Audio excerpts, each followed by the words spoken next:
पुराने जमाने की बात है जब जिंदगी सादा थी मगर आजमाइशें सख्त हुआ करती थीं। इसी दौर में एक गरीब मगर बाहिम्मत कमियार रहता था जिसका नाम यूनस था। यूनस का शुमार उन लोगों में होता था जो किस्मत पर शको नहीं करते बल्कि खामोशी से अपना काम करते रहते हैं। इसकी जिंदगी में आसाइशें कम थीं मगर सब्र और मेहनत इसका सबसे बड़ा सरमाया थे। यूनस मिट्टी से बर्तन बनाता था।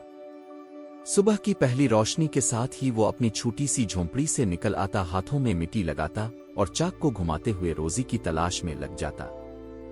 इसके बनाए हुए बर्तन आम होते, ना उन पर नक्श और निगार थे, ना चमक दमक, मगर हर बर्तन में इसकी मेहनत और दियानत झलकती थी। वो नाप तोल में कमी नहीं करता था, चाहे खरीदार इसे धोखा देने की कोशिश ही क्यों ना करे। इसका घर कच्चा था, छत जगह जगह से टपकती थी और अंदर मौजूद सामान भी बस जरूरत के मुताबिक था। कई बार ऐसा होता कि चूल्हा पूरी तरह ना जल पाता मगर यूनस की जुबान पर कभी शिकायत ना आती। वो मानता था कि रिस्क की कमी इंसान को तोड़ सकती है मगर ईमान को कमजोर नहीं करना चाहिए। लोग अक्सर इसे कहते कि थोड़ा कम मिट्टी डाला करो, बर्तन हल्के बनाओ, नफा ज्यादा होगा। मगर यूनस हर बार बस मुस्करा कर यही जवाब देता, जो चीज अमानत हो इसमें खियानत नहीं की जाती। दिन भर की मेहनत के बाद जब वो थका हारा वापस लौटता तो उसके चेहरे पर थकन जरूर होती मगर आंखों में सुकून होता। इसे यकीन था कि जो मेहनत अल्लाह की रजा के लिए की जाए वो कभी रायगा नहीं जाती। गुर्बत इसके दरवाजे पर जरूर खड़ी थी मगर उसके दिल में हिर्स ने कभी कदम नहीं रखा। इसी खामोश, सादा और साबिर जिंदगी में यूनस को खबर भी ना थी कि जल्द ही इसकी जिंदगी एक ऐसे मोड़ पर पहुंचने वाली है जहां इसकी ईमानदारी का असल इम्तिहान शुरू होने वाला था। दिन ढल चुका था और यूनस हस्म मामूल अपने बर्तन बीच कर वापस लौट रहा था। इसके कदम थकन से भारी थे मगर दिल मुतमईन था कि आज की मेहनत रायगा नहीं गई। जैसे ही वो गांव के किनारे पहुंचा, इसे एक मध्यम सी करा सुनाई दी। यूनस राग गया। आवाज कमजोर थी, जैसे किसी की सांसें आखिरी हद तक पहुंच चुकी हों। वो आगे बढ़ा तो एक जख्मी और भूखा कुत्ता मिट्टी में नीम दराज पड़ा था। इसके जिस्म पर पुराने और नए जख्म थे, पसलियां साफ दिखाई दे रही थीं और आंखों में खौफ के साथ साथ बेबसी भी थी। यूनस के कदम वहीं जिम गए। इसने जिंदगी में बहुत दुख देखे थे मगर किसी बेज़बान की ऐसी हालत ने इसके दिल को हिला दिया। यूनस ने इर्द गिर्द देखा, न कोई मालिक था न कोई पुरसान हाल। लम्हा भर के लिए इसके दिल में ख्याल आया कि वो खुद कितना मजबूर है, एक और जिम्मेदारी कैसे उठाएगा। मगर फिर उसके हाथ खुद ब खुद आगे बढ़े। इसने अपनी पोटली से बचा हुआ रोटी का टुकड़ा निकाला और आहिस्ता से कुत्ते के सामने रख दिया। कुत्ते ने कांपते हुए सर उठाया और जैसे किसी मुजिज़े पर यकीन ना आ रहा हो, रोटी को सूंघ कर खाने लगा।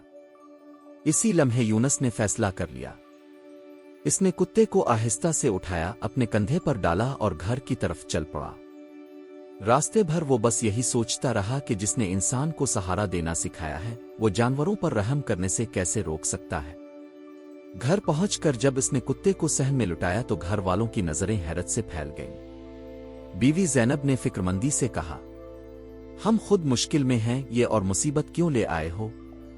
बच्चे कभी डरते कभी तजस्सुस से कुत्ते को देखते मगर यूनस खामोश रहा। इसने कुत्ते के जख्म साफ किए, पानी पिलाया और एक कोने में नर्म कपड़ा बिछा दिया। इसी रात यूनस ने आसमान की तरफ देखकर धीरे से कहा, आज से तेरा नाम वफादार है, क्योंकि जो हाल में भी किसी पर भरोसा करे वही असल वफादारी जानता है। वफादार ने कमजोर सी दम हिलाई, जैसे इस नाम को कबूल कर रहा हो। इसी लम्हे इंसान और जानवर के दरमियान एक ऐसा खामोश रिश्ता कायम हो गया जो ना लफ्जों का मोहताज था ना वादों का। मगर आने वाले दिनों में यही रिश्ता तकदीर का रुख बदलने वाला था। दिन गुजरते गए और जिंदगी अपनी सादा रफ्तार से आगे बढ़ती रही। यूनस हर सुबह फजर के बाद उठता, सहन में रखी मिट्टी को पानी में भिगोता और चाक के पास बैठ जाता। इसके हाथ मिट्टी से बातें करते, जैसे वो जानता हो कि एक बेजान चीज में भी जिंदगी कैसे भरनी है। उन्हीं हाथों से वो दिन भर की रोजी तैयार करता और उन्हीं हाथों से शाम को खाली जेब संभालता। जब यूनस बाजार की तरफ चलता तो वफादार एक लम्हे के लिए भी इससे जुदा ना होता। कभी आगे आगे चलता, कभी पीछे पीछे और कभी खामोशी से यूनस के कदमों के साथ कदम मिलाता। बाजार के लोग इस मंजर को देखकर मुस्कुराते। कोई कहता, कमेयार का साया तो अब कुत्ता बन गया है। मगर यूनुस बस मुस्करा कर रह जाता, जैसे इसे किसी वजाहत की जरूरत ही ना हो। गुर्बत आहिस्ता आहिस्ता यूनुस के दरवाजे पर दस्तक देने लगी। बर्तन कम बिकते, मिट्टी महंगी हो गई, और कई दिन ऐसे भी आए जब शाम को घर वापसी खाली हाथ हुई। मगर यूनुस के हौसले में दरार ना आई। वो मानता था कि हालात इंसान को आजमा सकते हैं, मगर उसके किरदार को नहीं बदल सकते। उन्हीं दिनों वफादार ने अपनी खामोश वफादारी साबित करना शुरू की। एक दिन बाजार में कुछ ओबाश लड़के यूनुस के बर्तनों को ठोकर मारने लगे। यूनुस कुछ कह पाता, इससे पहले वफादार उनके सामने खड़ा हो गया। ना भौनिक्का ना काटा, बस ऐसी नजर से देखा कि वो खुद ही पीछे हट गए। एक और दिन जब यूनुस थकन से वहीं बैठ गया, वफादार उसके पास आकर बैठ गया, अपना सर यूनुस की टांगों पर रख दिया। इस लम्स में ना सवाल था ना शको, बस ये एहसास था कि तुम अकेले नहीं हो। रात को जब यूनुस घर लूटता तो वफादार दरवाजे तक छोड़कर आता, जैसे अपनी ड्यूटी पूरी कर रहा हो। बच्चों के साथ वो नरमी से पेश आता, और ज़ैनब के चेहरे पर भी अब खौफ की जगह सुकून आने लगा था। आहिस्ता आहिस्ता सब समझ गए कि वफादार सिर्फ एक कुत्ता नहीं, बल्कि यूनुस की जिंदगी में सब्र और हौसले की एक जिंदा तस्वीर बन चुका था। एक ऐसी वफादारी जो बगैर किसी मुतालबे के हर दिन साथ निभाने का वादा करती है। एक सुबह यूनुस को गांव से बाहर शहर जाना पड़ा। एक वाकिफकार ने इसे कुछ सामान अमानत के तौर पर दिया था, जिसे मुकर्ररा वक्त पर पहुंचाना जरूरी था। ये सफर आसान नहीं था, मगर यूनुस के नजदीक अमानत में कोताही सबसे बड़ा गुनाह थी। इसने सामान अपनी पोटली में रखा, कंधे पर डाली और खामोशी से चल पड़ा। हसन मामूल वफादार भी इसके साथ था। रास्ता सुनसान था, दाएं बाएं पहाड़ और बीच में एक तंग कच्चा रास्ता जो दूर तक फैला हुआ था। हवा में अजीब सी खामोशी थी, जैसे फितरत भी किसी आने वाले इम्तिहान का इंतजार कर रही हो। यूनुस के कदम मजबूत थे, मगर दिल के किसी कोने में हल्की सी बेचैनी जरूर थी। अचानक झाड़ियों के पीछे से चंद साए नमूदार हुए। यूनुस कुछ समझ पाता, इससे पहले ही लुटेरे इसके सामने आ खड़े हुए। उनके चेहरों पर सख्ती थी और आंखों में लालच। एक ने यूनुस की पोटली पर हाथ डालना चाहा, दूसरा इसे धक्का देने लगा। यूनुस ने घबरा कर पीछे हटना चाहा, मगर उसके कदम लड़खड़ा गए। इसी लम्हे वफादार आगे बढ़ा। इसकी आंखों में खौफ नहीं, सिर्फ अज़्म था। वो पूरी ताकत से लुटेरों के सामने खड़ा हो गया। इस बार वो खामोश नहीं रहा। इसकी जोरदार भौंक पहाड़ों में गूंज उठी। एक लुटेरे ने लाठी से वार किया। वफादार ने खुद को यूनुस के आगे डाल दिया। लाठी उसके जिस्म पर लगी, वो दर्द से करा उठा, मगर पीछे ना हटा। इसकी जुर्रत ने लुटेरों को लम्हा भर के लिए रोक दिया। इसी हिचकिचाहट में यूनुस ने जोर से चीख कर मदद के लिए आवाज दी। दौर से किसी काफिले के आने की आवाज सुनाई दी। लुटेरे हालात को बिगड़ता देखकर पीछे हट गए और जंगल की तरफ भाग गए। यूनुस जमीन पर बैठ गया, सांसें तेज थीं, दिल जोर जोर से धड़क रहा था। वो फौरन वफादार की तरफ लपका। इसके जिस्म पर जख्म थे, मगर वो जिंदा था। यूनुस की आंखों से आंसू बहने लगे। इसने वफादार का सर अपनी गोद में रखा और कांपती आवाज में कहा, आज तूने साबित कर दिया कि वफादारी सिर्फ लफ्ज नहीं, कुर्बानी का नाम है। इसी लम्हे यूनुस ने महसूस किया कि यह वाकया महज इत्तेफाक नहीं था, जैसे तकदीर ने पहली बार साफ इशारा दिया हो कि इसकी ईमानदारी और रहम खाली नहीं जा रहे। ये तो सिर्फ आगाज था, बड़े इम्तिहान अभी बाकी थे। वो रात यूनुस की जिंदगी की सबसे लंबी रात साबित हुई। इसका बड़ा बेटा इस्माइल तेज बुखार में तड़प रहा था। इसकी सांसें बेतरतीब थीं, पेशानी जल रही थी और आंखें आधी खिली हुई थीं। ज़ैनब बार बार उसके सर पर गीला कपड़ा रखती, मगर बुखार कम होने का नाम ही नहीं ले रहा था। यूनुस एक कोने में बैठा सब देख रहा था। इसके हाथ कांप रहे थे, दिल बे-इख्तियार अल्लाह से दुआ कर रहा था, मगर आंखों के सामने एक ही हकीकत खड़ी थी, इलाज के लिए पैसे नहीं थे। गांव का हकीम साफ कह चुका था कि अगर बच्चे को शहर ना ले जाया गया तो हालत बिगड़ सकती है। यूनुस ने अपनी खाली जेब को कई बार टटोला, जैसे शायद इसमें कोई छुपा हुआ सिक्का निकल आए, मगर वहां कुछ ना था। इस लम्हे इसकी नजर सहन के कोने में लेटे वफादार पर पड़ी। वो खामोशी से सब कुछ देख रहा था, जैसे हालात की संगीनी को समझ रहा हो। یہ خیال یونس کے دل میں خنجر بن کر اترا۔ نہیں، یہ نہیں ہو سکتا، اس نے خود سے کہا، مگر سچ اس کے سامنے کھڑا تھا۔ وفادار ہی اس کی واحد ایسی چیز تھی جس کے بدلے کچھ رقم مل سکتی تھی۔ صبح ہوئی تو یونس نے کانپتے ہاتھوں سے وفادار کی رسی تھامی۔ بچوں کی آنکھوں میں آنسو تھے، زینب نے منہ موڑ لیا۔ یونس کسی کو کچھ نہ کہہ سکا۔ بازار میں جب ایک آدمی نے وفادار کو دیکھ کر قیمت لگائی تو یونس کے دل کا کوئی حصہ ٹوٹ کر بکھر گیا۔ وفادار بار بار پیچھے موڑ کر یونس کو دیکھتا رہا۔ اس کی آنکھوں میں سوال تھا مگر شکو نہیں۔ جب اسے لے جایا جانے لگا تو وہ اچانک راگ گیا، جیسے قدم آگے بڑھانے سے انکار کر رہا ہو۔ یونس نے نظریں جھکا لیں کیونکہ وہ اس وفاداری کو مزید برداشت نہیں کر پا رہا تھا۔ جب رسی ہاتھ سے چھوٹی تو یونس کی ہمت بھی ٹوٹ گئی۔ وہ وہیں زمین پر بیٹھ گیا، آنسوؤں کو روکنے کی کوئی کوشش نہ کی۔ اس کے لبوں سے بس اتنا نکلا، میں مجبور ہوں، مجھے معاف کر دینا۔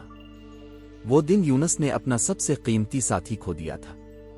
بیٹے کی جان بچانے کے لیے اس نے اپنے دل کا ایک حصہ بیچ دیا۔ ناظر اس لمحے سمجھ جاتا ہے کہ بعض قربانیاں شور نہیں کرتی، بس اندر ہی اندر انسان کو توڑ دیتی ہے۔ چند دن گزر چکے تھے۔ اسماعیل کی حالت بہتر ہونے لگی تھی، مگر یونس کے دل میں ایک خالی پن مسلسل چپتا رہتا۔ صحن اب خاموش تھا، وہ آوازیں نہیں تھیں جو روز اس کے قدموں کے ساتھ ساتھ چلتی تھیں۔ یونس اکثر بے اختیار صحن کے کونے کی طرف دیکھتا جہاں کبھی وفادار لیٹا رہتا تھا۔ ایک شام اچانک دروازے پر ہلکی سی آہٹ ہوئی۔ یونس نے چونک کر دروازہ کھولا تو اس کے قدم وہیں جم گئے۔ سامنے وفادار کھڑا تھا، کمزور، زخمی اور مٹی سے اٹا ہوا۔ اس کے جسم پر تازہ زخم تھے، سانسیں بھاری تھیں، مگر آنکھوں میں وہی پہچانی ہوئی روشنی تھی۔ وفادار نے ایک قدم آگے بڑھایا اور زمین پر بیٹھ گیا، جیسے اب مزید چلنے کی ہمت نہ ہو۔ یونس کی آنکھوں سے آنسو بے اختیار بہنے لگے۔ اس نے کانپتے ہاتھوں سے وفادار کو تھاما۔ تو واپس آ گیا؟ اس سوال میں حیرت نہیں، شکر اور ندامت تھی۔ یوں لگا جیسے وفاداری نے اپنی آخری حد بھی پار کر لی ہو۔ جسے بیچا گیا تھا وہی زخمی حالت میں خود واپس لوٹ آیا۔ یونس نے اس دن سمجھ لیا کہ کچھ رشتے قیمت سے نہیں، نیت سے بندھے ہوتے ہیں۔ چند ہی دن بعد یونس کو شہر سے پیغام ملا۔ وہی سامان جسے اس نے امانت سمجھ کر پہنچایا تھا، ایک امیر تاجر فراز تک پہنچا تھا۔ فراز نے نہ صرف سامان پورا پایا بلکہ یونس کی ایمانداری کی داستان بھی سن لی۔ اس نے یونس کو بلایا اور پہلی ملاقات میں ہی کہا، ایمانداری آج کے زمانے میں نایاب ہے، اور جو نایاب ہو وہ قیمتی ہوتا ہے۔ فراز نے یونس کو شہر میں ایک چھوٹی سی دکان دے دی۔ یہ دکان دولت کی علامت نہیں تھی، مگر ایک نئی شروعات ضرور تھی۔ یونس کی زندگی میں پہلی بار سکون آیا۔ گھر کی حالت سنبھلنے لگی، بچوں کے چہرے پر مسکراہٹ لوٹ آئی۔ مگر یونس نہیں بدلا۔ اس کی زبان وہی سادہ رہی، اس کا سر ویسے ہی جھکا رہا۔ وہ جانتا تھا کہ عزت اگر ملے تو شکر کے ساتھ، اور اگر چھن جائے تو صبر کے ساتھ۔ اور صحن کے اسی کونے میں جہاں کبھی خاموشی تھی، اب پھر سے وفادار لیٹا ہوتا تھا، اس بار صرف کتا نہیں بلکہ ایک زندہ سبق بن کر۔ اب یونس کی زندگی وہی سادہ مگر مطمئن رنگ لے چکی تھی۔ دکان کے چھوٹے سے کونے میں مٹی کے برتن اب محض روزمرہ کی ضرورت نہیں بلکہ محنت اور ایمانداری کی نشانی بن گئے تھے۔ گھر میں ہنسی کی آوازیں گونج رہی تھیں اور بچے کھیل کود میں مصروف تھے۔ مگر سب سے نمایاں تبدیلی وہ نہیں تھی جو دکان دولت میں آئی، بلکہ یونس کے دل میں آئی تھی، ایک سکون جو مشکلات کے بعد ملتا ہے۔ وفادار اب محض ایک کتا نہیں رہا تھا، وہ گھر کا حصہ بن چکا تھا، بچوں کا کھیل کا ساتھی، یونس کا خاموش محافظ، اور خاندان کے ہر لمحے میں موجود وفاداری کی علامت۔ وہ ہر صبح یونس کے قدموں کے پاس بیٹھتا، جیسے کہتا ہو، میں ہمیشہ تمہارے ساتھ ہوں۔ یونس اسے دیکھ کر اکثر مسکراتا اور دل ہی دل میں سوچتا کہ واقعی وفاداری کبھی ضائع نہیں جاتی۔ ایک دن یونس نے بچوں کو گود میں لے کر کہا، بیٹا یاد رکھو، دنیا میں دو چیزیں کبھی ضائع نہیں ہوتی، محبت اور ایمانداری۔ جو دل سے کی جاتی ہیں وہ کبھی تم سے نہیں جاتی۔ بچے خاموشی سے سن رہے تھے اور وفادار ان کے قدموں کے قریب لیٹا تھا، ایک زندہ مثال کے طور پر کہ یہ سبق محض الفاظ کا نہیں بلکہ عمل کا بھی ہے۔ یونس کی زندگی اب وہ سبق دیتی تھی جو اس نے اپنی آنکھوں سے سیکھا تھا۔ غربت اور مشکلات انسان کو توڑ نہیں سکتی اگر دل میں صبر اور نیت میں ایمانداری ہو۔ وفادار کے ساتھ گزاری گئی ہر مشکل گھڑی، ہر خطرے کا لمحہ اور ہر جدائی کی درد بھری ساتیں آخرکار ایک مضبوط خاندان اور مضبوط روح کی صورت میں واپس آئیں۔ اور یونس نے اپنے دل سے ایک بار پھر دہرایا، جو وقت میں آزمائش کے طور پر لاتا ہے وہی وقت ہمیں سب سے بڑی کامیابی کی طرف لے جاتا ہے۔ اسی دن سے وفادار کا دم ہر گھر کے کونے میں خوشی کے ساتھ ہلتا، یونس کے دل میں سکون کے ساتھ دھڑکتا اور بچوں کی ہنسی میں زندگی کا سبق سناتا۔ ناظر کے دل میں یہ احساس رہ جاتا کہ حقیقت میں وفاداری اور ایمانداری کوئی مٹتی نہیں بلکہ وہ اپنے وقت پر سب سے بڑی انعام کی صورت میں لوٹتی ہے۔ کہانی کا اختتام اس بات پر ہوا کہ اصل دولت صرف دولت دکان میں نہیں بلکہ دل کی نیت میں، وفاداری میں اور صبر میں چھپی ہوتی ہے۔ اور یہ سبق ہمیشہ یاد رکھا جائے گا، زندگی کی ہر آزمائش ایک موقع ہے اور ہر آزمائش کا صبر اور ایمانداری کے ساتھ مقابلہ کرنا سب سے بڑی جیت ہے۔